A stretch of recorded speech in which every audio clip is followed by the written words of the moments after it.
Doctor, बाळाच्या तोंडातून सतत लाळ गळते, पक्का याच्या पोटात जंत झाल्या, औषध द्या ना. बऱ्याच आया क्लिनिकमध्ये हा खूप मोठा गैरसमज घेऊन येतात. पण शांत व्हा, पॅनिक होऊ नका. बहुतेक वेळेला हे पूर्णपणे नॉर्मल असतं. लाळ गळण्याचा आणि जंताचा काही संबंध नसतो. बाळ 3 ते 4 महिन्याचं झालं की लाळ ग्रंथी वेगाने विकसित होतात. पण या वयात बाळाला ती लाळ कशी गिळायची याचं न्यूरोलॉजिकल नियंत्रण आलेलं नसतं. ही लाळ बाळासाठी पचनसंस्था सुधारण्यासाठी आणि इन्फेक्शन पासून वाचवण्यासाठी निसर्गाने दिलेली सुरक्षा आहे. पण अत्यंत सावध राहा. जर बाळाची लाळ अचानक खूप जास्त गळू लागली, त्याला तीव्र ताप आला, श्वास घ्यायला त्रास होत असेल किंवा ते काही गिळू शकत नसेल, तर हा घशातील गंभीर इन्फेक्शनचा किंवा श्वासनलिकेत काही अडकल्याचा इशारा असू शकतो. अशा वेळेला घरगुती उपाय न करता त्वरित डॉक्टरांकडे जा.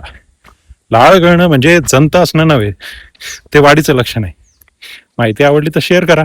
मी डॉक्टर सुजित भरत पाटील, बालरोग तज्ञ. अशाच महत्त्वाच्या टिप्ससाठी फॉलो करा.